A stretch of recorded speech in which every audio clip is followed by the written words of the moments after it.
I still remember the exact moment those words left my daughter's mouth. The precise inflection, the casual cruelty, the way she didn't even look up from her phone when she said it. "Mom, honestly? We're better off without you." Just like that. As if she were commenting on the weather or ordering takeout. As if 43 years of motherhood could be dismissed with a shrug and a swipe of her thumb across that glowing screen. I was standing in her kitchen, the kitchen I'd helped renovate 2 summers ago, the one where I'd spent countless hours watching my grandchildren while she and Brian took weekend trips to wine country. The granite countertops I'd helped her select gleamed under the recessed lighting. My hands were still damp from washing the lunch dishes, because that's what I always did. I came over, I helped, I made myself useful. I thought that's what mothers did. But apparently I'd been wrong about a lot of things. The words hung in the air between us like smoke. I waited for her to take them back, to laugh and say she was joking, stressed, didn't mean it. But Jessica just kept scrolling through her phone, her perfectly manicured nail tapping against the screen with a sound like tiny hammer strikes to my heart. "Jessica," I finally managed, my voice barely above a whisper. "What did you just say?" She sighed, actually sighed like I was the one being unreasonable. "Mom, don't be dramatic. I'm just saying that Brian and I have been talking and we think it would be better if you gave us some space. We're trying to establish our own family dynamic and honestly, you're always here. It's suffocating." Suffocating. The word hit me like a slap. I'd raised this girl by myself after her father walked out when she was 3. I'd worked 2 jobs to put her through college. I'd been there for every scraped knee, every broken heart, every milestone. And now I was suffocating her. But that conversation was just the beginning. What happened next would change everything. Not just between Jessica and me, but within our entire family. Because when someone tells you they're better off without you, you have 2 choices. Believe them and disappear, or prove to them exactly what they're about to lose. I chose the latter, and I made sure they'd never forget it. My name is Margaret Ann Porter, and for 72 years I've tried to be a good person. A good daughter, a good wife, a good mother, and eventually a good grandmother. My entire life has been built around caring for others, putting their needs before my own, making sacrifices without complaint. I was born in 1953 in Cedar Rapids, Iowa, the youngest of 4 children.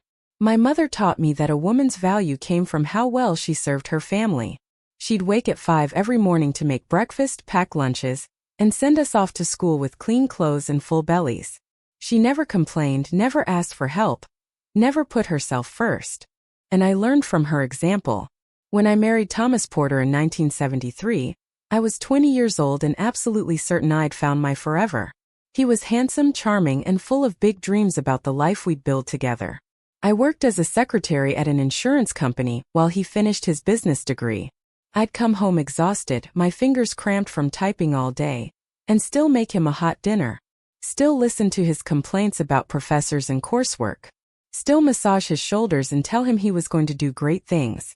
Jessica was born in 1975, 2 years into our marriage. I held her in my arms in that hospital room and felt a love so overwhelming it terrified me. I promised her right then that I would be the best mother in the world, that I would protect her, support her, and love her unconditionally for the rest of my life. I kept that promise, even when Thomas left us in 1978. He didn't leave for another woman, though that might have been easier to understand. He left because he needed to find himself. Those were his actual words. Our daughter was 3 years old, I was 25, and my husband needed to find himself somewhere in California, apparently without the burden of a wife and child. The divorce was quick and clean. He signed away his parental rights in exchange for no child support obligations. I was too shocked, too devastated to fight. I just wanted it to be over.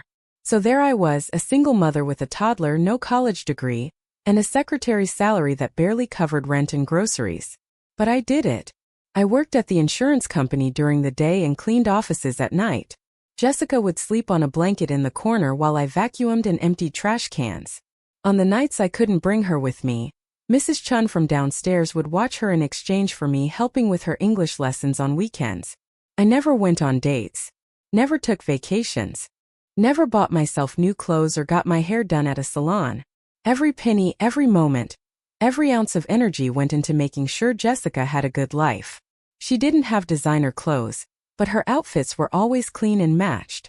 She didn't go on exotic trips, but we'd pack sandwiches and spend weekends exploring every free museum and park in a 50-mile radius.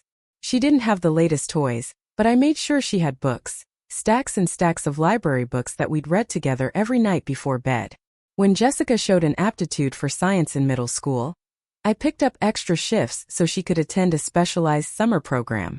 When she wanted to play soccer in high school, I figured out the fees and drove her to every practice and game, even though it meant eating ramen noodles for dinner more nights than I'd like to admit. She got into a good college, not an Ivy League school, but a solid state university with a respected biology program. The tuition was still beyond what I could afford, even with her partial scholarship, so I took out loans in my name. I told Jessica not to worry, that I'd handle it. She deserved to graduate without debt, to start her adult life on solid ground. I was 55 when Jessica graduated, and I was so proud I actually cried during the ceremony. She looked so beautiful in her cap and gown, so confident and capable. Everything I'd sacrificed had been worth it for that moment. She got a job as a pharmaceutical sales rep, and within a few years she was making more money than I'd ever seen. She moved into a nice apartment, drove a new car, wore expensive suits. I was thrilled for her. This was everything I'd worked for. Her success, her independence, her bright future. Then she met Brian. I tried to like him, I really did. Brian came from money, old family money that meant he'd never worked a manual job in his life, never worried about making rent, never understood what it meant to sacrifice. He was polite enough to me at first, but there was always this subtle condescension in how he spoke, as if he were talking to someone not quite bright enough to keep up with the conversation. They got married in 2005 when Jessica was 30. It was a lavish affair at a country club, paid for primarily by Brian's parents. I contributed what I could, a few $1,000s that represented months of savings, but I knew it was a drop in the bucket compared to the $50,000 budget. I didn't care about the money. I cared that my daughter was happy, and she seemed happy at least in the beginning. They bought a house in an upscale suburb, the kind of neighborhood with manicured lawns and homeowners association rules. It was beautiful but felt sterile to me, like a showroom instead of a home. Still, I kept that thought to myself. This was Jessica's life, Jessica's choice. When Emma was born in 2007, followed by Sophie in 2009, I thought I'd found my purpose again. Being a grandmother felt like a second chance at the motherhood I'd loved so much. I retired from my job at 60. My modest pension and Social Security barely covered my expenses, but I'd paid off my small condo, and I was content with a simple life. Jessica asked if I could help with the girls, and I jumped at the chance. First, it was occasional babysitting. Then it became regular, every Tuesday and Thursday, then adding Mondays and Wednesdays. Before long, I was there 5 days a week, arriving at 7 in the morning and leaving at 6 in the evening. I didn't mind. I loved those girls with the same fierce intensity I'd loved Jessica. I'd pack them healthy lunches, help with homework, take them to the park, read them stories, and teach them how to bake cookies. Emma told me once that I was her best friend, and my heart swelled so large I thought it might burst. Jessica and Brian's careers flourished. They both received promotions, traveled for work, attended conferences and networking events. They could do all of this because I was there, providing free, reliable, loving childcare. I never asked for payment. When Jessica offered once, I waved her off. "You're my daughter," I said. "Those are my granddaughters. This is what family does." But I noticed things starting to shift around 2015 when I was 62. The requests became more like expectations. Jessica stopped asking if I was available and started telling me when I was needed. A Tuesday evening date night turned into a weekend trip with only 2 days' notice. A request to watch the girls for a few hours became an all-day commitment without discussion. I told myself it was fine. They were busy, successful people. They needed my help. Then the criticism started, subtle at first. "Mom, did you let Emma watch TV? We're trying to limit screen time. Mom, Sophie says you gave them cookies before dinner. We've talked about sugar. Mom, could you not teach them old-fashioned things? We want them to have more progressive values." I tried to adjust, to follow their rules, to modernize my approach. But it never seemed to be enough. There was always something I was doing wrong, some way I was falling short of their standards. Brian became increasingly distant with me. He'd come home while I was still there and barely acknowledge my presence. Sometimes he'd make comments within earshot. Must be nice to have so much free time. Or, I guess some people never fully retire. As if the 50+ hours a week I spent raising his children was a hobby instead of work. Jessica never defended me. She'd just give me these apologetic looks that said, "You know how Brian is," without actually saying it. As if his rudeness was a quirk I should find endearing instead of insulting. The final months before that devastating conversation in the kitchen had been particularly difficult. Brian had been promoted to senior vice president at his firm, and the increased salary and status seemed to inflate his ego accordingly. He started making comments about low-value people and takers versus makers in society. I'd catch him looking at me with barely concealed contempt, as if I were a piece of furniture that no longer matched the decor. Jessica, meanwhile, had become someone I barely recognized. The thoughtful, kind girl I'd raised had transformed into a woman who spoke in corporate buzzwords about optimization and efficiency. She'd started dressing like the wealthy women from Brian's world. Designer labels, expensive jewelry, regular spa treatments. There was nothing wrong with any of that, except it came with an attitude shift. She began treating people in service positions with dismissiveness. She'd snap at waiters, complain about the help, and make comments about people who didn't apply themselves. I wanted to ask her when she'd become so hard, so lacking in empathy, but I was afraid of the answer. More afraid that she'd stop letting me see the girls. So I stayed quiet.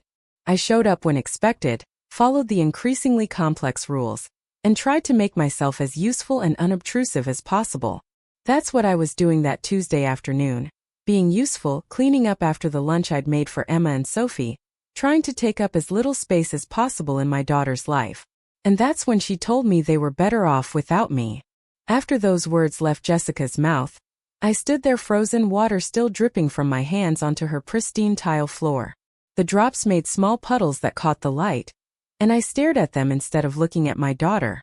"Space," I finally repeated. "You want space?" "Yes." Jessica set her phone down on the counter with a decisive click.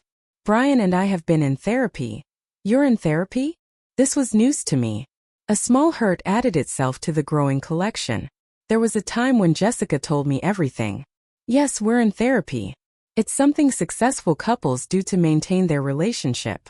Her tone was defensive, as if I'd judged her. "And Dr. Westwood has helped us identify some patterns that aren't healthy for our family unit." Patterns. I was just repeating her words now, unable to form complete thoughts of my own.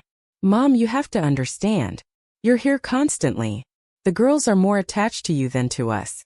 Emma asked you for help with her math homework last week instead of me. Sophie calls you first when she's upset.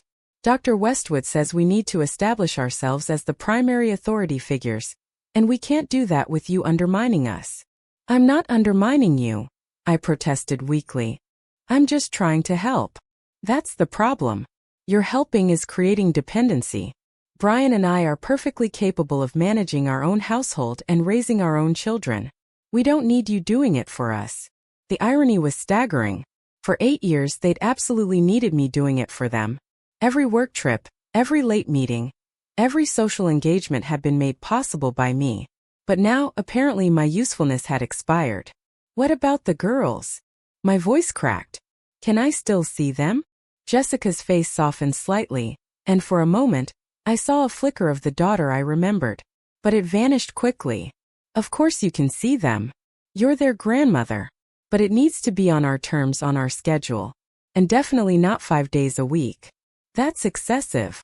"I see." I carefully dried my hands on the dish towel, the one I'd bought for her with the cheerful sunflower pattern, because I thought it would brighten up the kitchen. "When did you want me to stop coming?"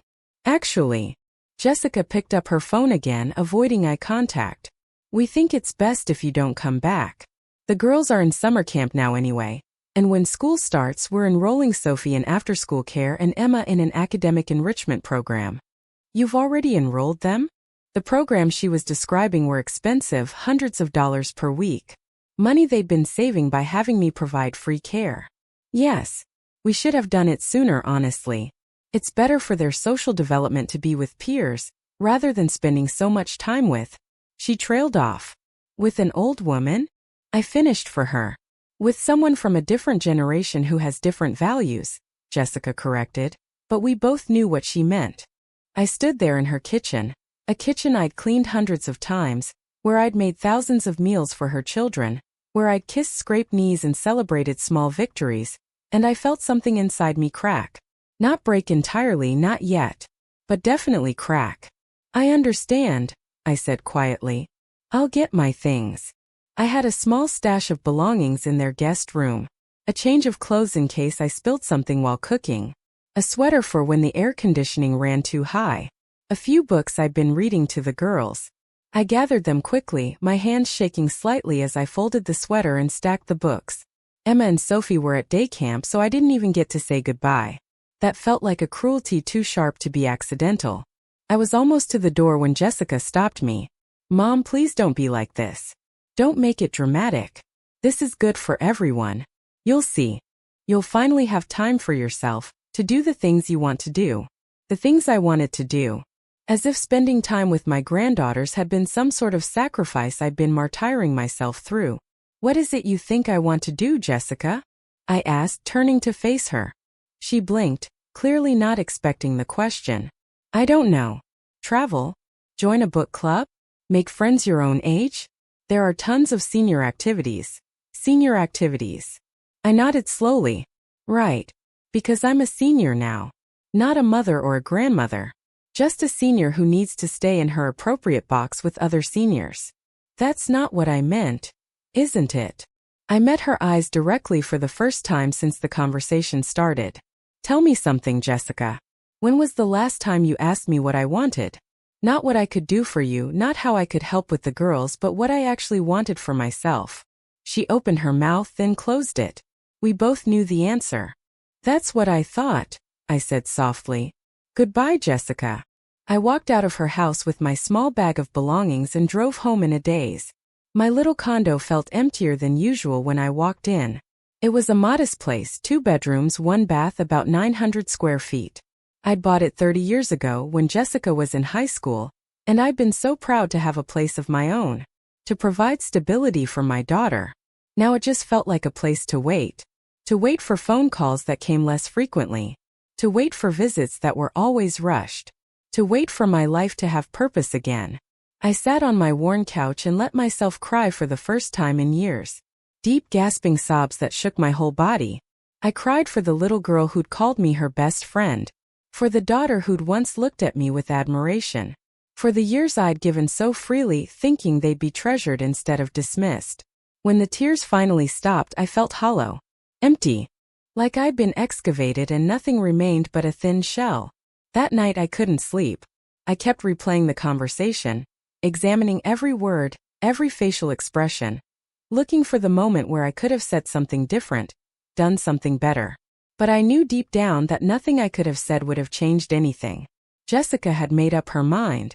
She and Brian had decided I was no longer useful, no longer welcome in their carefully curated life. I thought about calling my sister Ruth, but I couldn't bear to say the words out loud yet. Ruth lived in Florida with her husband, and we talked every few weeks but weren't particularly close. She'd made different choices in life. No children, a career in real estate, a focus on her own happiness. I'd always thought my way was better, more meaningful. Now I wondered if she'd been the smart one all along. Around 3 in the morning, I got out of bed and went to the small desk in my bedroom. In the bottom drawer I kept important papers, my will, insurance policies, property deed, and a few old photo albums. I pulled out my will. I'd made it 5 years ago, shortly after Brian had convinced Jessica to buy a bigger house. They'd been talking about the expense, the mortgage, the financial pressure. I'd wanted to help, to ease their burden. So I'd updated my will to leave everything to Jessica. My condo, my modest savings account, my life insurance policy. It wasn't a fortune, but it was something. Maybe $300,000 total if everything was liquidated. I read through the document in the dim lamplight. I leave my entire estate to my daughter, Jessica Marie Porter. That had made sense 5 years ago. Jessica was my only child, my only family that mattered. Of course she'd inherit everything. But now, looking at those words after what she'd said to me, they felt different. They felt like one more thing I'd given without question, without consideration of my own worth. I closed the document and put it back in the drawer. But I didn't forget about it. The next few days passed in a fog. I tried to establish some sort of routine, but every activity felt pointless. I'd wake up at 6:30 out of habit, then remember I had nowhere to be. I'd start to make a big breakfast, then realize I was only feeding myself. I'd think of something funny to tell the girls, then remember I wouldn't see them today or tomorrow or maybe not for weeks. Jessica didn't call. Not to check how I was doing, not to apologize, not even to arrange a future visit with Emma and Sophie. The silence was worse than anything she'd said in that kitchen. On the fourth day, I forced myself to go to the grocery store. I'd been living on crackers and cheese because I couldn't motivate myself to cook real meals. The store was busy with morning shoppers, and I wandered the aisles in a daze, putting random items in my cart without really looking at them. I was in the produce section, staring blankly at the tomatoes, when I heard a familiar voice. "Margaret? Is that you?" I turned to see Diane Fletcher, a woman I'd known casually for years. Our daughters had been in school together, and we'd served on the PTA together when the girls were in elementary school. We'd lost touch after the kids graduated, the way you do when the thing connecting you disappears. "Diane," I managed to smile. "How are you?" "I'm wonderful. Just got back from a cruise with my daughter and her family. 2 weeks in the Caribbean. It was absolutely magical." She was practically glowing. "How have you been? How's Jessica?" The question hit me like a punch to the gut. "She's well. Busy with work and the girls." "Oh, I bet. Emma must be, what, 16 now?" 15. I was terrible at small talk on a good day, and this was not a good day. "Time flies. Are you still watching them all the time? I remember you saying you were practically a full-time nanny." She laughed like this was a funny thing, a quirky choice I'd made. "No, actually. That ended recently." I tried to keep my voice neutral. "Oh? Finally have some time for yourself then. What are you going to do with all that freedom?" There was that word again. Freedom. As if caring for my grandchildren had been a prison sentence I'd been serving. "I'm not sure yet," I admitted. Diane leaned in conspiratorially. "Can I give you some advice? Don't let them rope you back in." I made that mistake with my daughter at first. She'd call every time she needed a babysitter, and I'd drop everything. Then one day I realized I was living my life around her schedule instead of my own. I told her I had plans even when I didn't. It forced her to find other solutions, and you know what? She did. She figured it out. And now we have a much better relationship because I'm not the on-call help anymore. I'm her mother, and she treats me with respect. Her words were meant to be helpful, I could tell. But they stung anyway, because I couldn't just decide to be treated with respect. I'd been dismissed entirely. "That's good advice," I said, because she was waiting for a response. "You have to advocate for yourself, Margaret. Nobody else will do it for you. Especially not our kids. They're too wrapped up in their own lives." She checked her watch. "Oh, I have to run. Lunch plans with my book club. You should join us sometime. We meet every other Thursday at that new bistro downtown. I'll text you the details."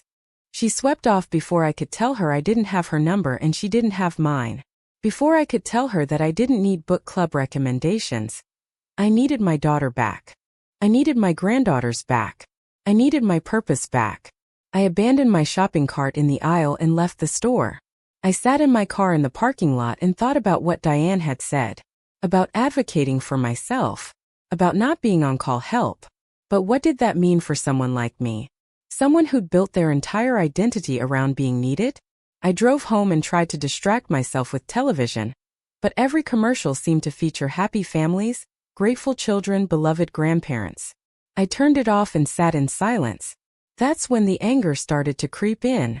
Not the explosive, shouting kind of anger. The cold, calculated kind. The kind that asks questions.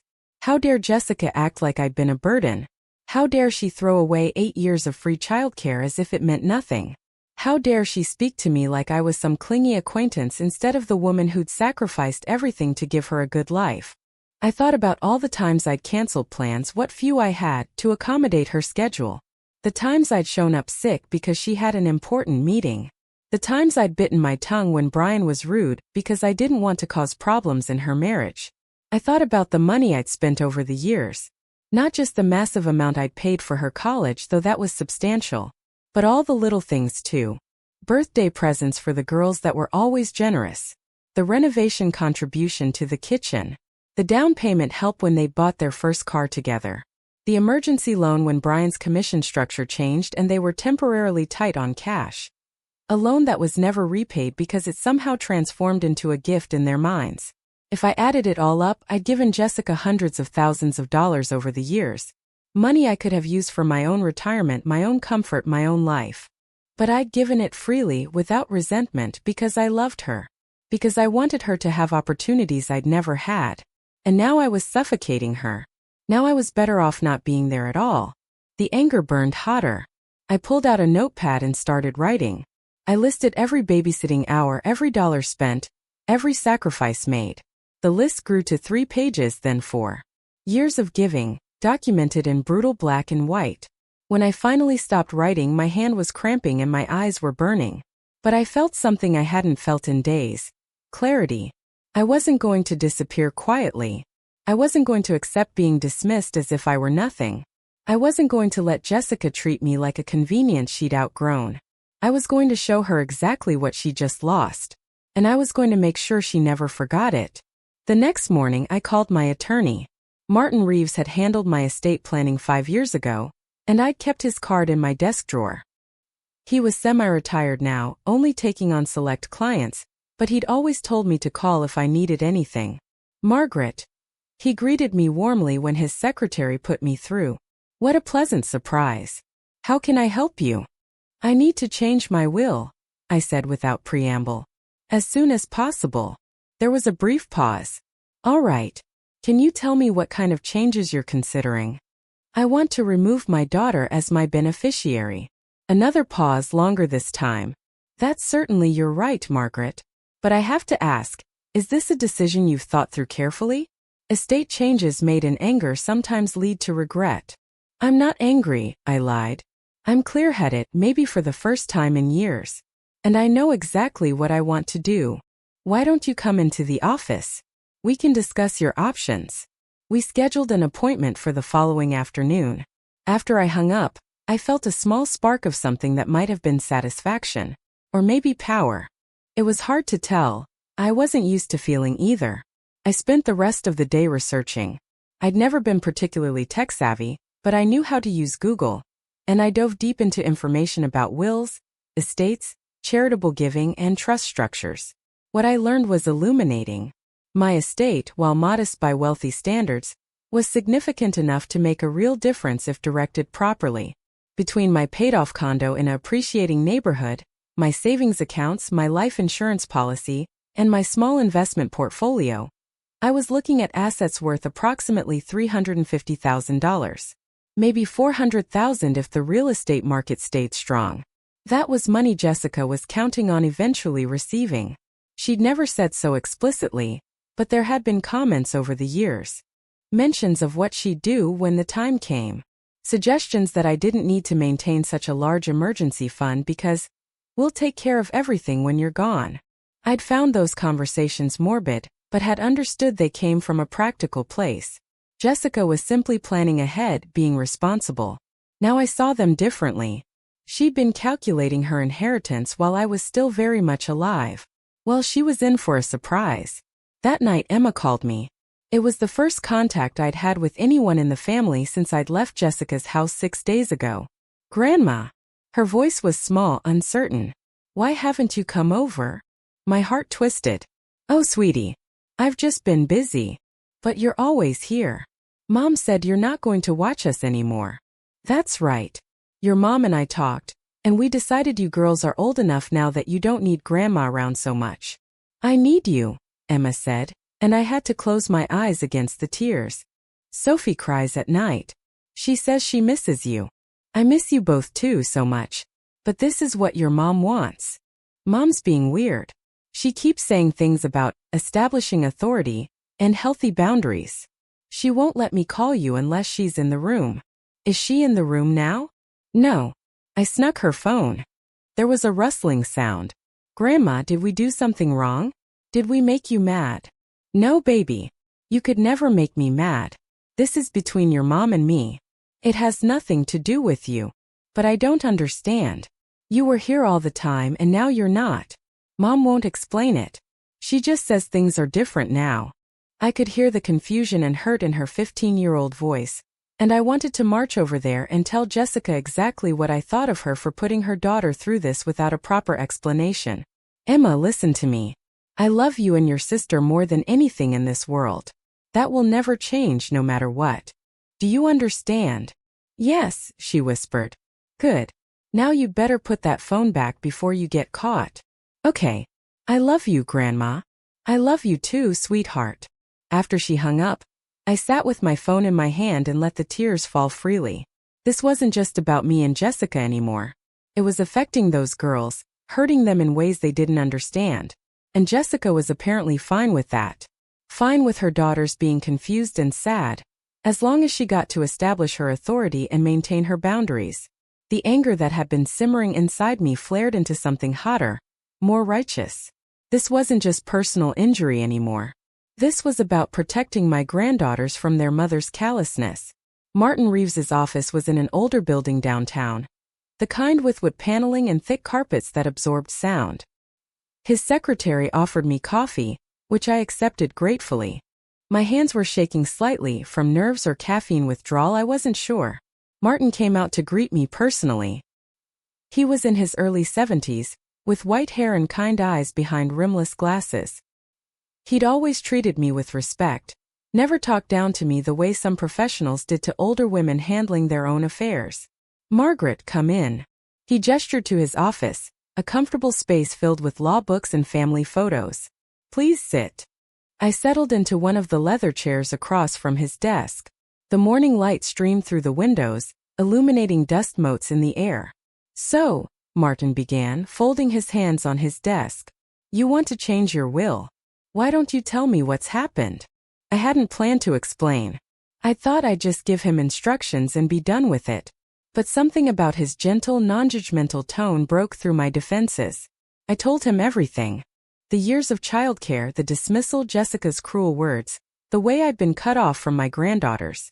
As I spoke, Martin listened without interrupting, occasionally making notes on a legal pad. When I finished, he was quiet for a moment. Then he said, I'm sorry you're going through this, Margaret. Family conflicts are always the most painful kind. I don't want sympathy, I said, more harshly than I intended. I want action. I understand. And you have every legal right to leave your estate to whomever you choose. But I need to make sure you understand the implications. If you remove Jessica as your beneficiary, particularly in the context of a strained relationship, she could potentially challenge the will. On what grounds? Undue influence, lack of capacity, or simply that the change was made under emotional distress and doesn't reflect your true wishes. It's not an easy challenge to win, especially if we document your decision-making process properly. But it could tie up the estate in probate for years. I'm willing to take that risk. Martin nodded. Then let's discuss your options. The most straightforward approach is to designate a different beneficiary. Do you have other family members you'd like to inherit? I have a sister, Ruth, but we're not close. And I don't want to put her in the middle of this mess. What about charitable organizations? Many of my clients find great satisfaction in leaving a legacy through philanthropy. That gave me pause. I'd never thought of myself as philanthropic. Philanthropy was for wealthy people, people with money to spare. But I supposed I did have money, money that Jessica had been counting on. Tell me more about that option. For the next hour, Martin outlined various approaches. I could leave my estate to establish charities, or create a small charitable trust, or designate specific organizations that align with my values. He pulled up information on different groups, literacy programs, women's shelters, scholarship funds for single mothers. That last one caught my attention. Scholarship funds for single mothers. Women like I'd been, struggling to provide for their children while pursuing education and better opportunities. I want to do that, I said suddenly. A scholarship fund. For single mothers going back to school. Martin smiled. That's a wonderful choice, Margaret. We can structure it so that your estate creates an endowment at a local university or community college. It would provide scholarships in perpetuity, helping women for generations to come. In perpetuity, I repeated. So it would last longer than Jessica would live. Longer than I'll be remembered by my own family. Yes. It would be a lasting legacy. The idea appealed to me deeply. Jessica wanted to erase my contribution to her life? Fine. I'd contribute to other women's lives instead. Women who would appreciate the help, who would understand the value of sacrifice, who would be grateful for the opportunities provided. Let's do it, I said. All of it. Everything goes to the scholarship fund. Everything. Martin wanted to be sure. Your life insurance, savings, investment accounts, and real property? Everything. I don't want Jessica to inherit a single dollar. What about your granddaughters? Many people in your situation choose to leave something directly to grandchildren, either now or when they reach a certain age. I hesitated. I wanted to provide for Emma and Sophie, but I also knew that anything left to them would ultimately be controlled by Jessica until they turned 18. And by then, Jessica would have poisoned them against me, told them I'd been the unreasonable one, made them believe her version of events. No, I said finally. Not directly.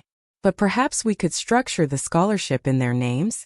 The Emma and Sophie Porter Scholarship Fund for Single Mothers. Martin considered this. That's certainly possible. It would ensure they're associated with your philanthropic legacy, even if they don't directly inherit. Perfect. Let's do that. We spent another 2 hours working through the details. Martin drafted the new will on his computer, reviewing each clause with me carefully. When we finished, I had a document that completely disinherited my daughter, and instead created a lasting charitable legacy. I'll have this prepared formally for your signature, Martin said. You'll need 2 witnesses who aren't beneficiaries. My secretary and one of my colleagues can serve in that capacity. We'll also prepare an affidavit documenting your mental competency and voluntary decision-making, just to protect against any potential challenges. How long will all this take?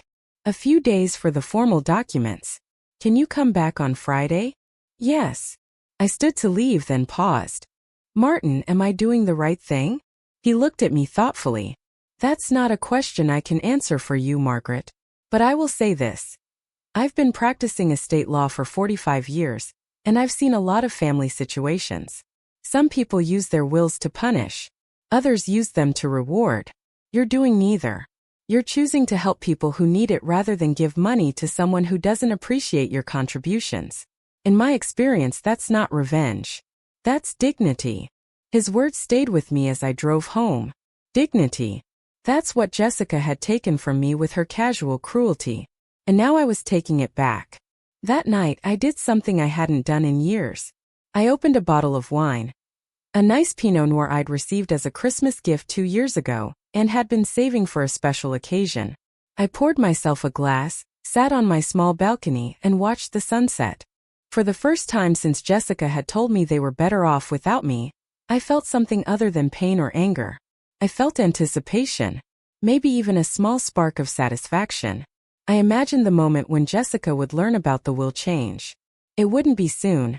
I was in good health and planned to stay that way for many more years. But eventually the day would come. And when it did, Jessica would realize that all those assumptions she'd made, all those future plans based on inheriting my estate, were worthless. She'd realize that the mother she'd dismissed so casually had value she'd never acknowledged. That the sacrifices she'd taken for granted had been choices, not obligations. That treating someone like they were disposable had consequences. I sipped my wine and smiled. It was a small private smile of someone who just reclaimed their power. My phone rang, interrupting the moment. I glanced at the screen and saw Jessica's name. For a moment I considered not answering, but curiosity won out. Hello. Mom. Jessica's voice was tight, controlled. Emma tells me she called you. Yes. She was upset about not seeing me. I tried to reassure her. She took my phone without permission. She's grounded now. You grounded her for wanting to talk to her grandmother? I couldn't keep the disbelief from my voice. I grounded her for taking my phone without asking. There are rules in this house, and she needs to follow them. Of course. Rules. I took another sip of wine. Is there something you needed, Jessica? I wanted to make sure you didn't tell her anything inappropriate. About our situation. You mean about you telling me you're better off without me? No, I didn't share that particular detail. I thought you should be the one to explain to your daughters why their grandmother suddenly disappeared from their lives. Don't be dramatic, Mom. You didn't disappear. We're just establishing healthier boundaries. Right. Boundaries. The wine was making me bolder than usual. Tell me something, Jessica. When you were little and your father left, and it was just the two of us against the world, did you ever think you'd grow up to treat me the way he treated us? There was a sharp intake of breath. That's not fair. Isn't it? He told me he was better off without the burden of a family. You told me you're better off without me around. The words are different, but the sentiment is the same. I can't believe you're comparing me to him. After everything Brian and I have done for you. Done for me. I laughed, a harsh sound I barely recognized as coming from myself. Please enlighten me. What exactly have you done for me? We've included you in our lives. Let you be part of the girl's childhood. Given you purpose. Given me purpose. I set my wine glass down before I dropped it. Jessica, I gave you 8 years of unpaid labor. I rearranged my entire life around your schedule. I provided childcare that would have cost you over $100,000 if you'd hired a professional nanny. And you think you were doing me a favor? That's not how I meant it. Yes, it is. That's exactly how you meant it. You think I should be grateful that you allowed me to serve you. That you gave me permission to be useful. Mom, you're twisting my words. No, Jessica. I'm finally hearing them clearly. And you know what? You're right. You are better off without me. Because I'm done being your unpaid servant. I'm done rearranging my life for your convenience. I'm done pretending that your disrespect is just you being busy or stressed. I have never disrespected you. You told me I was suffocating you. You dismissed 8 years of childcare as me being too clingy. You didn't even let me say goodbye to my granddaughters before you cut me off. And now you've grounded Emma for the crime of missing me. If that's not disrespect, I don't know what is. There was silence on the other end. Then, in a cold voice I'd never heard her use before, Jessica said, I can see this conversation isn't productive. When you're ready to be reasonable, we can talk. I am being reasonable. For the first time in years, I'm being perfectly reasonable. Goodbye, Mom. She hung up. I stared at my phone for a long moment, my heart pounding. Then I picked up my wine glass and drained it in one long swallow. I just burned a bridge. Maybe not completely, but certainly scorched it. And the strangest thing was I didn't regret it. For 72 years I'd been careful, accommodating, eager to please and terrified of conflict.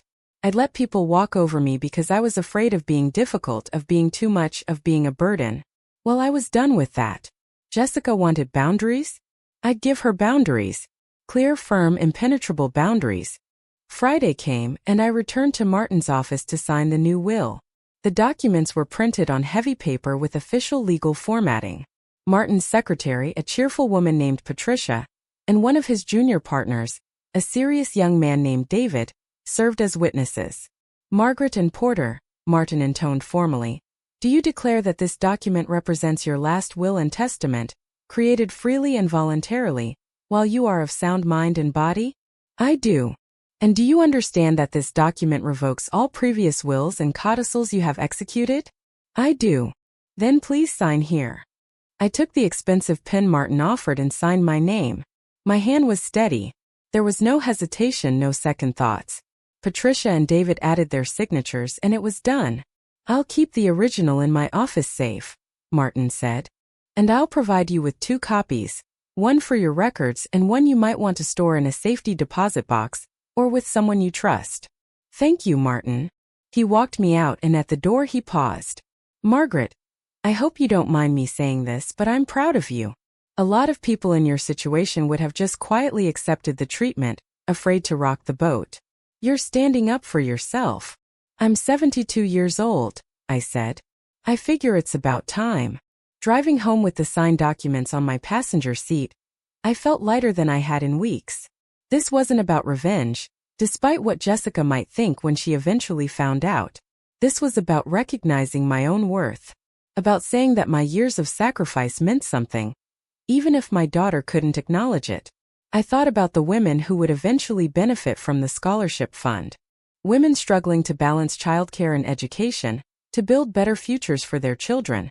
To prove that single motherhood wasn't a sentence but a situation that could be overcome with support and opportunity. I'd been that woman. And someone had helped me along the way. Mrs. Chun with her free babysitting, my boss who'd been understanding when I needed flexible hours, the financial aid office at the community college where I'd taken night classes to advance my career. Small kindnesses that had made a massive difference. Now I'd be able to pay that forward on a larger scale. That meant something. That mattered. When I got home, I carefully filed one copy of the will in my desk drawer and took the other to my bank, where I rented a safety deposit box for the first time in my life. Placing the document in that secure metal box felt symbolic. I was protecting my decision, making it real and permanent. The weeks that followed were strange and lonely. I tried to establish a new routine, but it was difficult. I'd spent so many years with my time dictated by others' needs that having complete freedom felt disorienting rather than liberating. I joined a yoga class at the community center. Most of the other participants were women around my age, and they were friendly in a casual way. We'd chat before and after class about arthritis and grandchildren and television shows. But the conversations never went deeper than that. No one asked why I suddenly had so much free time. No one wanted to know my story. I started volunteering at the local library, shelving books and helping patrons use the computer systems. It was pleasant work, and the librarians appreciated the help. But it wasn't the same as the purpose I'd felt when caring for Emma and Sophie. Nothing felt the same. Jessica didn't call. Neither did Brian. I told myself I didn't care, that this was what I'd wanted, clear boundaries and space. But late at night, alone in my condo, I did care. I missed my granddaughters with an ache that was almost physical. I'd scroll through old photos on my phone. Emma blowing out birthday candles. Sophie covered in finger paint. The two of them curled up beside me on the couch during movie nights. Evidence of a life I'd had and lost. Then, 6 weeks after our confrontation, something changed. I was at the grocery store again, the same one where I'd run into Diane Fletcher, though I hadn't seen her since. I was comparing prices on coffee when I heard a familiar small voice. Grandma! I turned to find Sophie standing in the aisle, looking at me with wide eyes. She was alone, which immediately worried me. Sophie? Sweetheart, where's your mom? She's in the next aisle. Sophie glanced nervously in that direction, then back at me. I miss you. I miss you too, baby. So much. Mom says you're busy with your own life now. Are you too busy for us? The question pierced my heart. Never. I'm never too busy for you and your sister. Then why don't you come over anymore? I knelt down so I was at her eye level, ignoring the protests from my knees. Sophie, that's complicated. Your mom and I had a disagreement, and sometimes adults need time apart to work things out. Emma says you and Mom had a fight. She says Mom was mean to you. Emma shouldn't. Sophie. Jessica's voice cut through the store like a whip. I told you not to wander off. She appeared at the end of the aisle, pushing a cart, her expression hardening when she saw me. Mom, what are you doing? I'm shopping, Jessica. Same as you. Sophie came up to me. Sophie, get over here. Jessica's tone left no room for argument. Sophie gave me one last pleading look and scurried to her mother's side. I wasn't kidnapping her, I said dryly. We were just talking. I know what you were doing. You were trying to make her feel guilty, trying to manipulate her into thinking I'm the bad guy. I did no such thing. She asked why I don't come over anymore, and I told her we had a disagreement. That's not manipulation. That's honesty. Jessica's jaw tightened. Stay away from my children. The words hung in the air like poison. Around us, other shoppers had stopped to watch our confrontation. I felt their eyes on me, curious and judging. They're my grandchildren, I said quietly. You can't just erase me from their lives. I can absolutely decide who has access to my children. And right now, I don't think your influence is healthy for them. My influence? I stepped closer, lowering my voice. Jessica, I spent 8 years loving those girls, caring for them, teaching them to be kind and curious and resilient. What exactly about that is unhealthy? You're trying to turn them against me. I've done nothing of the sort. You've created this situation entirely on your own. You told me to leave, so I left.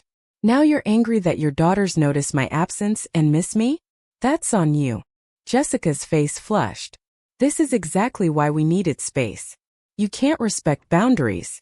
You can't accept that Brian and I are the parents and we make the decisions. I've always respected that you're the parents. What I don't respect is being treated like I'm disposable after giving you 8 years of free labor. There it is. Jessica's eyes narrowed. This is really about money, isn't it? You're keeping score of everything you've done. Attaching a dollar amount to your love. That's not what You think everything you did was some kind of sacrifice you should be thanked for endlessly. But newsflash, Mom, that's what grandparents do. They help. That doesn't give you the right to hold it over our heads forever. I stood there, stunned by the venom in her voice. This wasn't my daughter. This was someone I barely recognized. I never held anything over your head, I said slowly. Not once. Not until you told me I was suffocating you and you were better off without me. That's when I started asking myself what all those years meant. And apparently to you they meant nothing. That's not true, isn't it? You threw me away like yesterday's trash, Jessica. You didn't ease me out gently, didn't have an honest conversation about needing to adjust our arrangement. You just told me I was no longer wanted and expected me to disappear quietly. Well, I did disappear. And now you're angry that your daughters noticed. Jessica grabbed Sophie's hand tightly. I'm not doing this here. Come on, Sophie. Wait, I said. Jessica, please. Can't we? But she was already walking away, pulling Sophie along with her. My granddaughter looked back at me over her shoulder, tears streaming down her face, and I felt something inside me break all over again. I abandoned my shopping cart and left the store. I sat in my car and cried until I had no tears left. Then I drove home and called Martin. I want to add something to the will, I told him when he answered. What kind of addition? A letter. Something that will be read when the will is executed. I want Jessica to know why I made the choices I made. I want her to understand. Margaret, are you sure? Sometimes those letters create more pain than closure. I'm sure. She thinks this is about money, about keeping score. She needs to know it's about dignity, about being valued, about not being disposable. All right. Send me what you want to include, and I'll make sure it's properly attached to the will. That night I sat at my computer and wrote. The words poured out of me, years of hurt, disappointment, and love all tangled together. I wrote about the sacrifices I'd made. Not to guilt her but to remind her they'd happened. I wrote about the joy I'd found in caring for her children and the pain of being cast aside. I wrote about wanting her to understand that love shouldn't be taken for granted, that people have limits, that cruelty has consequences. When I finished, it was 4 pages long. I read it over 3 times, making small edits, trying to strike the right tone between hurt and dignity. Then I sent it to Martin with instructions to attach it to my will. There. It was done. Someday, years from now, Jessica would read those words and know that her actions had meaning, had impact, had cost something irreplaceable. Whether that knowledge would change her, I didn't know. But at least she'd know. Time moved strangely after that. Days blended into weeks, weeks into months. I continued with my yoga classes and library volunteering.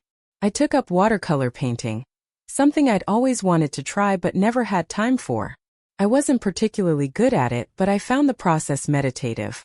I made a few acquaintances, though no real friends. At 72, it was hard to build deep connections.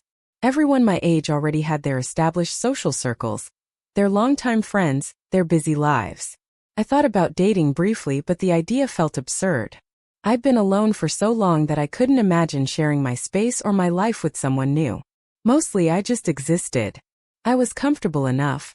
My pension and Social Security covered my modest expenses. I was healthy enough. A few aches and pains, but nothing serious. But I wasn't happy. I missed my granddaughters constantly. I missed feeling needed, feeling purposeful. 6 months after the grocery store confrontation, I received a letter. Actual physical mail, with Jessica's return address on the envelope. My hand shook as I opened it. Inside was a formal invitation to Emma's 16th birthday party. No personal note, no message. Just the printed invitation with my name written in Jessica's precise handwriting. I stared at it for a long time, trying to decipher what it meant. Was this an olive branch? An obligation Jessica felt she had to fulfill? A trap? I called Ruth my sister for the first time in months. Margaret. She sounded surprised. I was beginning to think you've fallen off the planet. How are you? I don't know actually. Can I ask you something? Of course. I explained the situation, the abbreviated version at least. Jessica and I had a falling out. I'd been cut off from my granddaughters. Now I'd received an invitation to Emma's birthday. Should I go? I asked. Ruth was quiet for a moment. Do you want to go? I want to see Emma. I want to celebrate her birthday. But I don't know if I can handle being in Jessica's house, pretending everything is fine. Then don't pretend. Go see your granddaughter, and if Jessica tries to start something, leave. You're a grown woman, Margaret. You don't have to tolerate mistreatment. When did you get so wise? She laughed. I've always been this wise. You just never asked before. After we hung up, I thought about what she'd said. She was right. I could go on my own terms with clear boundaries. I could be there for Emma without subjecting myself to Jessica's cruelty. I sent back the RSVP card with a simple yes. Then I went shopping for a birthday present. I knew what Emma wanted. She'd mentioned it months ago, before everything fell apart. A specific camera she'd been saving for, one that was good for both photography and video. It was expensive, almost $300, but I had the money. And more importantly, I wanted Emma to know I'd been paying attention, that I remembered her dreams. The party was on a Saturday afternoon. I arrived exactly on time, not early enough to seem desperate but not late enough to draw attention. The house was full of Emma's friends, teenage laughter and music spilling out into the yard. Jessica answered the door. We stared at each other for a moment, and I saw my own tension reflected in her face. Mom, you came. I was invited. Yes. Emma insisted. She stepped back to let me in. The party is mostly in the backyard. Emma is out there. Thank you. I moved past her, carefully maintaining physical distance. The house looked the same, perfectly decorated, immaculately clean, everything in its place. I once felt comfortable here. Now I felt like an intruder. Emma was in the backyard, surrounded by friends. When she saw me, her face lit up in a way that made the awkwardness worth it. Grandma! She pushed through the crowd and hugged me tightly. You came. I wasn't sure you would. I wouldn't miss your birthday, sweetheart. Happy birthday. Thank you. She pulled back, and I could see she'd grown in the past 6 months. She was taller, her face more mature. I missed so much. I brought you something.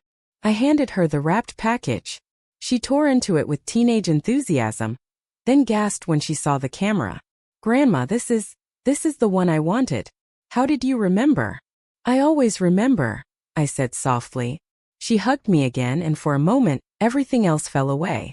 This was why I'd come. For this connection. This love that Jessica couldn't erase no matter how hard she tried.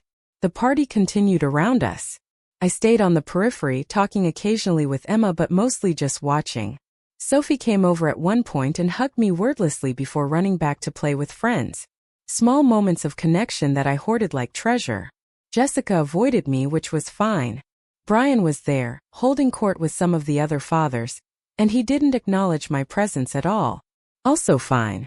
As the party wound down and guests began to leave, I prepared to go as well. I found Emma to say goodbye. Do you have to leave? She asked. We're going to have dinner soon. Just family.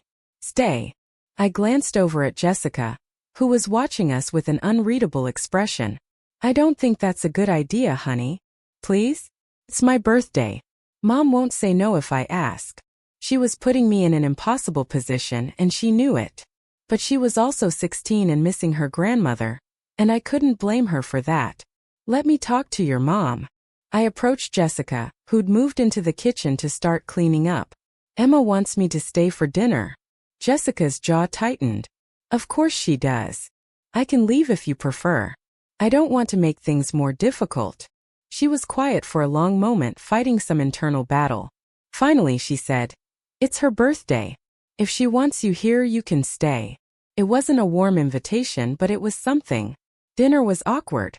We sat around the dining room table, Jessica, Brian, Emma, Sophie, and me. Brian barely spoke, and when he did, it was directed at his daughters, never at me. Jessica maintained a facade of civility, but I could feel the tension radiating from her. Emma and Sophie, blissfully unaware or perhaps just hopeful, chattered away about school and friends and their plans for the summer. I listened and responded when appropriate, grateful for their noise filling the uncomfortable silence. As we ate Jessica's catered meal, she'd never been much of a cook. I thought about all the family dinners we used to have. The easy laughter, the comfortable silences, the sense of belonging. All of that was gone now, replaced by this strained performance. After dinner, as I prepared to finally leave, Emma walked me to the door. "Thank you for coming, Grandma. And for the camera. It's the best present I got. I'm so glad you like it." I hugged her tightly. "I love you, Emma. So much. I love you too. Can you come visit us more? Or can we come see you?" I glanced back toward the kitchen where Jessica was cleaning up. "That's up to your mom, sweetheart. That's not fair. You're my grandma. I should get to see you." "You're right. It's not fair. But sometimes life isn't fair, and we have to deal with it anyway." I hate that answer. Adults always say that when they don't want to actually fix things. She was right, of course. But what could I fix? Jessica had made her choice, established her boundaries. I could push back, fight for access to my granddaughters, but that would only create more conflict, more tension. And the girls would be caught in the middle. "I'm sorry," I said quietly. "I wish I had a better answer." Emma hugged me one more time, then went back inside. I stood on the porch for a moment, looking at the house where I'd spent so many hours, so many years. Then I walked to my car and drove home. The party had reopened something inside me. Seeing my granddaughters, being reminded of what I'd lost, made the loneliness sharper. I went through my days mechanically, going through the motions of my new routine but feeling hollow inside. Then 2 weeks later, my phone rang at 11 o'clock at night. I was already in bed, reading a book and trying to get sleepy. When I saw Jessica's name on the screen, my heart jumped. "Hello, Mom." Jessica's voice was strained, shaky. "I need your help." Those 4 words. After everything that had happened, after months of silence and coldness, she needed my help. "What's wrong?" "It's Emma. She ran away. This afternoon after school. She left a note saying she couldn't take it anymore, that we don't listen to her, that we're too controlling. We've been looking everywhere. Brian is out driving around. Sophie is hysterical. I don't know what to do." My mind raced. "Have you called the police?" "Yes. They took a report, but they said most teenagers come home within 24 hours. They're not considering it urgent yet." She took a shaky breath. "Mom, I know things have been difficult between us, but Emma loves you. She trusts you. If she's reached out to anyone, it might be you." "Has she called?" I checked my phone. No missed calls, no messages. "No. I haven't heard from her." "Could you check your email? Social media? Anywhere she might have tried to contact you." I was already getting out of bed, heading for my computer. "I'm checking now." I logged into my email account. I barely used it, mostly just got spam and occasional messages from the library. But there, sent 3 hours ago, was a message from Emma. "I have an email," I said, my heart pounding. "What does it say?" I opened it and read, "Grandma, I'm sorry to bother you, but I didn't know who else to talk to. Mom and Dad are being impossible. They won't listen to anything I say. They treat me like I'm a child who can't make my own decisions. I'm 16, but they act like I'm 6. I just needed to get away for a while to think. I'm safe, I promise. I'm staying with my friend Madison. Her parents are out of town, and she said I could crash here for a few days. Please don't tell Mom and Dad where I am. Not yet. I just need some space to figure things out. Just like Mom needed space from you, I need space from them. Maybe then they'll realize they can't control everything. I love you. I hope you're doing okay. I think about you all the time." Emma, I felt a wave of conflicting emotions. Relief that she was safe. Anger that she'd put everyone through this. Sadness that she was so unhappy. And a terrible sense of recognition. She was using Jessica's own words, her own logic, against her. "She's safe," I told Jessica. "She's staying with a friend named Madison." "Madison Chan? God, I should have thought of that. Where does she live?" I hesitated. Emma had asked me not to tell.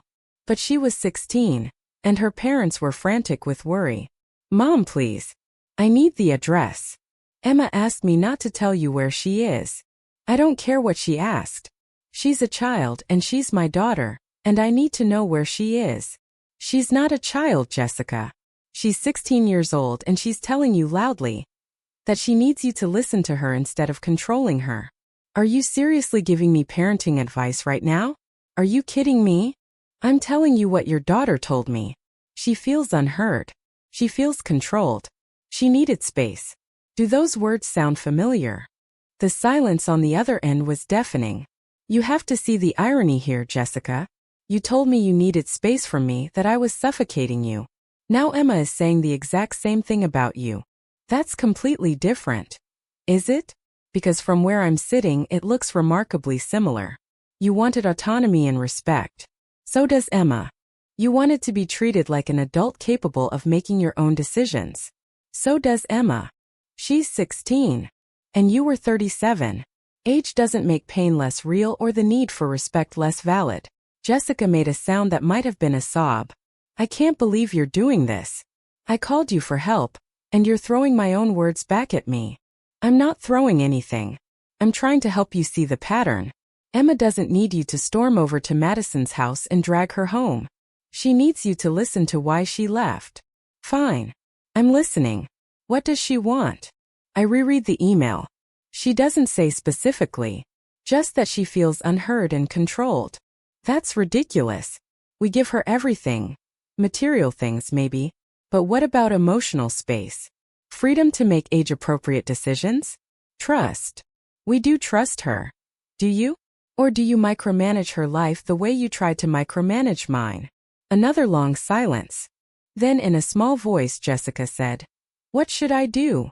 It was the first time in years she'd asked for my advice. The first time she'd admitted she didn't have all the answers. "Let me talk to her," I said. "Let me see if I can help her feel heard. Then maybe she'll be willing to talk to you." Why would she talk to you and not me? I'm her mother. Maybe because I'm not the one she's running from. The words were harsh, but they were true. Jessica must have known it because she didn't argue. "Okay," she finally said. "Talk to her. But please make sure she comes home. Or at least call me so I know she's really safe and not just saying that." "I'll do my best." After we hung up, I sat at my computer and composed a response to Emma. "Emma, thank you for reaching out to me. I'm so glad you're safe. Your mom called me. She's very worried about you. I know you needed space and I respect that. But I need you to understand that your parents are going through what every parent goes through when their child disappears, pure terror. I didn't tell your mom where you are. But I did tell her that you're safe. I'm asking you to please call her, just to let her hear your voice. You don't have to go home yet if you're not ready. But she needs to know you're truly okay. As for what you said about needing space, about not being listened to, I understand that feeling more than you know. And I think your mom needs to hear it too. But running away isn't going to solve the problem. Eventually, you're going to have to go home and have some hard conversations. I'm here if you need me. Always. But I need you to do the right thing and let your parents know you're safe directly. Not through me. I love you so much. Grandma. I hit send, then waited. 20 minutes later, my phone rang. Emma. Hi, Grandma. Hi, sweetheart. How are you really? I'm okay. Madison's house is nice. Quiet. Emma, why did you run away? She was quiet for a moment. They don't see me, Grandma. They see this perfect daughter they want me to be, and they keep trying to mold me into that person. But that's not who I am. Who are you? I don't know yet. That's the problem. I'm trying to figure it out and they won't give me room to breathe. Everything is about their expectations, their rules, their vision for my future. What about what I want? What do you want? I want to take a gap year after high school. I want to travel, maybe do volunteer work, figure out what I'm passionate about before I commit to a college major. But when I brought it up, Dad acted like I'd suggested joining a cult. He said only lazy people take gap years, that it's just an excuse to avoid real life. I closed my eyes, hearing Brian's voice in those words. His contempt for anything he perceived as lack of ambition. And your mom. She agreed with him. She said I needed to have a solid plan, that wandering around finding myself was irresponsible. She made it sound like wanting to explore and learn about myself was something shameful. The irony was almost painful. Jessica's father had left to find himself, and she'd been hurt by it her entire life. Now her daughter wanted to do something similar. Not abandoning her family, just taking time for personal growth. And Jessica couldn't see the difference. Emma, I think you need to tell your parents all of this. Not in an email, not through me. Face to face. They won't listen. Maybe they will now. Sometimes people need a wake-up call to really hear what's being said. You've gotten their attention. Now you need to use it. What if they just punish me and nothing changes? Then we'll deal with that. But you have to try. You can't run away every time things are hard. Trust me, I know that's tempting. But running doesn't solve anything. It just postpones the problem. She sighed. You're right. I know you're right. I needed someone to tell me I'm not crazy for wanting something different than what they want for me. You're not crazy. You're 16 and trying to figure out who you are. That's exactly what you should be doing. Grandma, why don't you and Mom talk anymore? Emma asked suddenly. Sophie and I can tell something happened, but nobody will tell us what. How did I answer that? How did I explain adult conflicts to a teenager without poisoning her relationship with her mother? Your mom and I had a disagreement about boundaries and respect, I said carefully. We both said things that hurt, and we haven't figured out how to fix it yet. Is it because of us? Because she didn't want you watching us anymore. That was part of it, but it's more complicated than that. I'm sorry. I miss having you around. The house feels different without you. My throat tightened. I miss being there. I miss you and Sophie so much. Maybe you and Mom are more alike than you think. Both of you are stubborn and think you're right all the time. I laughed despite myself. Maybe you're right about that. Will you come with me? When I go home. I think I'd be braver if you were there. It was a big ask. Going back into that house, facing Jessica and Brian, mediating this family crisis. But Emma needed me, and I'd never been able to say no when my granddaughters needed me. Yes, I'll come with you. When do you want to do this? Tomorrow? Madison's parents come back tomorrow night anyway. Okay, I'll pick you up in the morning, and we'll go talk to your parents together. Thank you, Grandma, for everything. After we hung up, I called Jessica back. She's going to call you in a few minutes, I told her. She's okay, and she's coming home tomorrow. Oh, thank God. Jessica's relief was palpable. Thank you, Mom. Thank you so much. Jessica, when she comes home, you need to really listen to her. Not plan your response while she's talking, not defend yourself, not lecture. Actually listen. I do listen. Do you? Or do you hear the first few words and then start formulating why she's wrong? Silence. Emma feels like you don't see her as an individual person with her own dreams and goals. She feels controlled and dismissed. You need to sit with that, even if it's uncomfortable. Are you saying I'm a bad mother? Jessica's voice cracked. No. I'm saying you're a human mother who makes mistakes, just like every other parent in the world, including me. But the difference between a good parent and a bad one isn't whether you make mistakes. It's whether you're willing to acknowledge them and do better. More silence.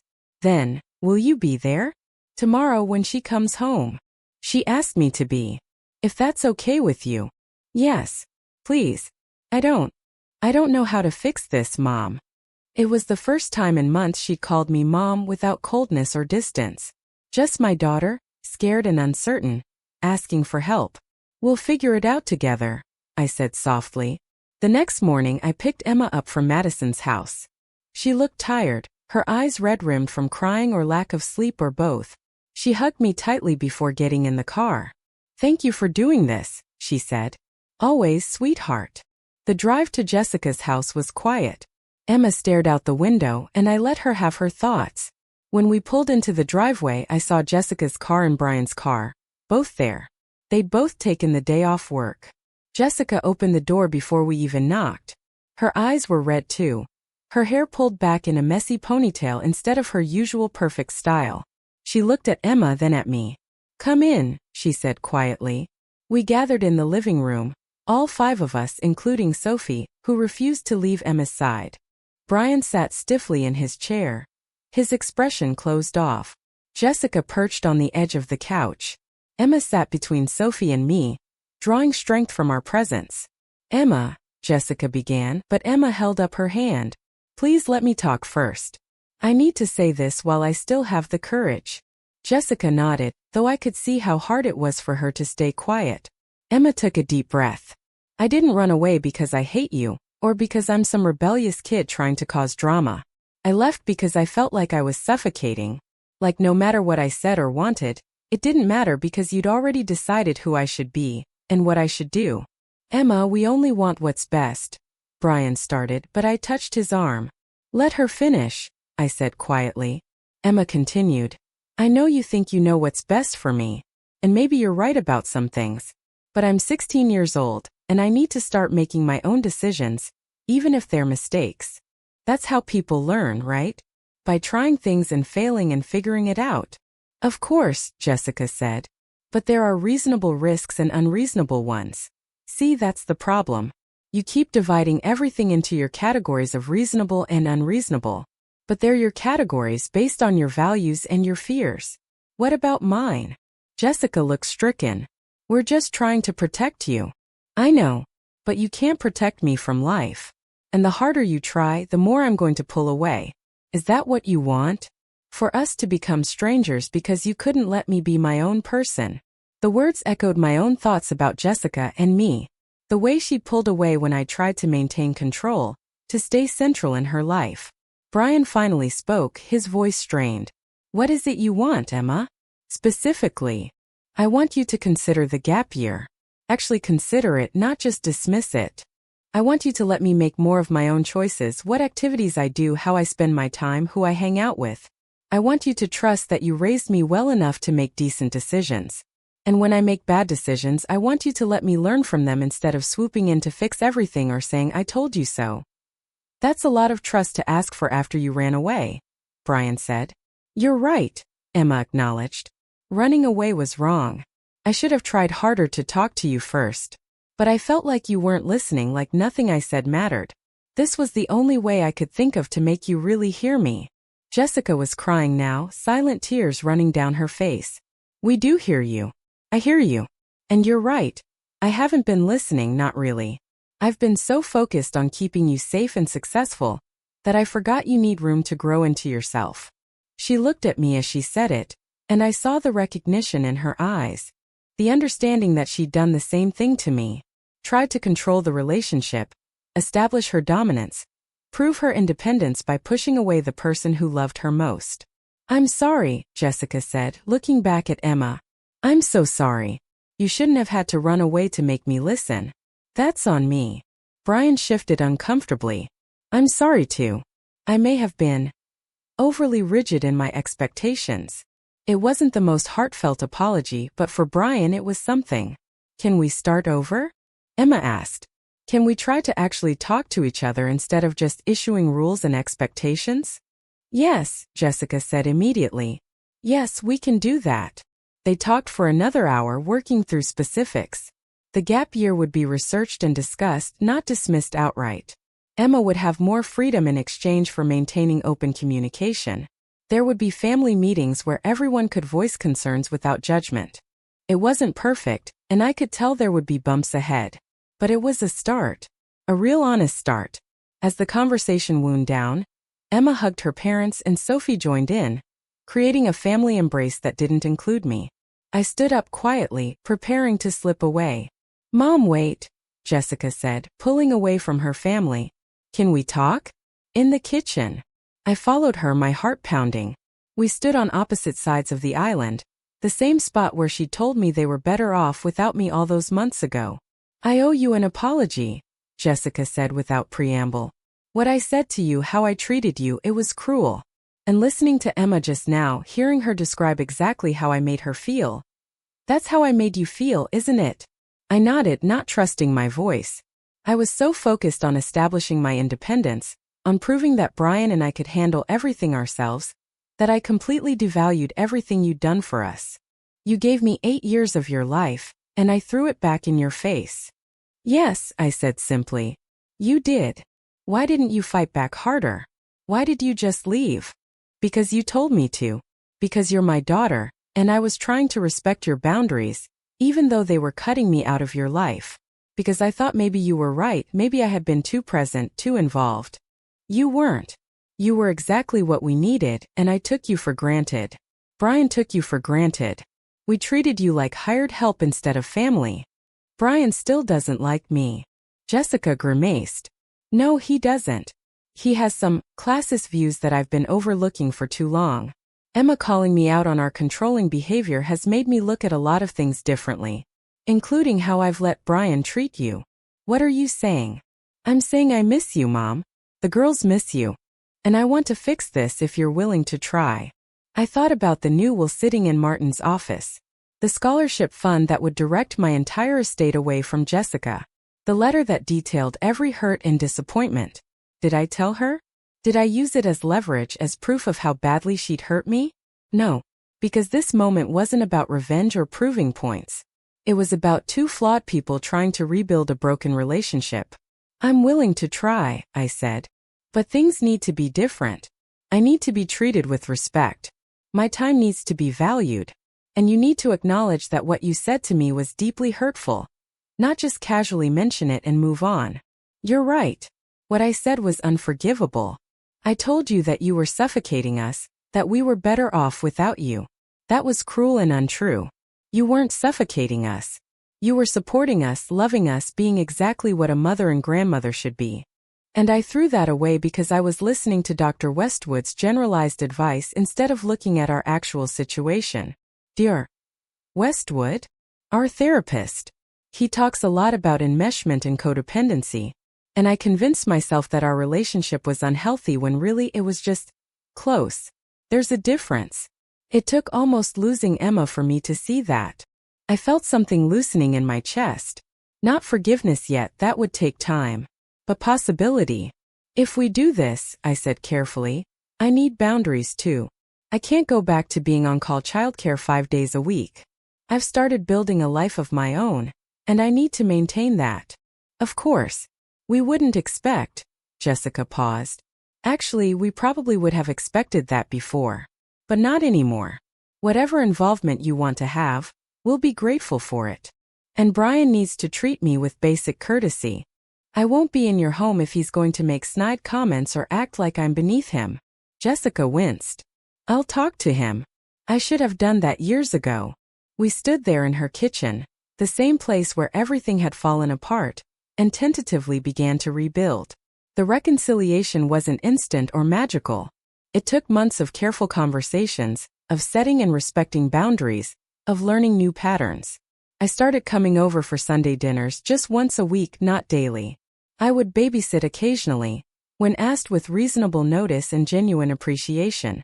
Jessica made a point of thanking me, of acknowledging what I was doing rather than treating it as expected. Brian remained cool but civil. He never apologized directly to me, but he stopped making dismissive comments. It wasn't warmth, but it was tolerable. Emma and I grew even closer through the ordeal. She'd call me for advice, and we'd have long conversations about life and choices and growing up. She was researching gap year programs, and Jessica and Brian were actually listening. Sophie attached herself to me whenever I visited, as if afraid I'd disappear again. And slowly, painfully, Jessica and I rebuilt our relationship. Not the same as it had been, that was gone forever. But something new, more honest, with clearer boundaries and mutual respect. 6 months after Emma's return, I sat in my condo one evening and thought about the will. About the scholarship fund that would cut Jessica out entirely. About the letter filled with hurt and recrimination. I called Martin. I want to change the will again, I told him. Back to Jessica as beneficiary? No. Keep the scholarship fund. But reduce it to 75% of the estate. The remaining 25% goes to Emma and Sophie in trust, accessible when they turn 25. And Jessica? Nothing. But not as punishment. As a reality. She doesn't need my money. She and Brian are very comfortable. The girls might need help starting their adult lives. And the scholarship fund will help women who truly need it. That feels right to me. What about the letter? I thought about it. The letter had been written in pain and anger. Parts of it were true and important. Parts were just vindictive. Keep it, I decided. But add an addendum. Something that explains that Jessica and I reconciled before I died, that we worked through our issues, and that the will reflects my values rather than ongoing punishment. I can do that. After we hung up, I felt at peace for the first time in over a year. I'd stood up for myself, established my worth, and forced the people in my life to treat me with respect. But I hadn't let bitterness consume me. I'd left room for healing and growth. The scholarship fund would still exist, would still help women who needed it. My granddaughters would still receive some inheritance. And Jessica would learn that actions have consequences, but also that love allows for forgiveness and second chances. I picked up my phone and sent Emma a picture of a gap year program I'd found. One that combined travel with volunteer work and cultural immersion. She responded immediately with heart emojis and excitement. Then Jessica texted, "Family dinner this Sunday? The girls miss you." I smiled and typed back, "I'll be there." Life wasn't perfect. My relationship with my daughter would always carry scars from what had happened. But we were trying, we were healing, and we were moving forward. And in the end, that was all any of us could really ask for. Sometimes showing someone your worth isn't about grand gestures or dramatic revelations. Sometimes it's about quietly standing your ground, maintaining your dignity, and allowing people to realize what they've lost before it's truly too late.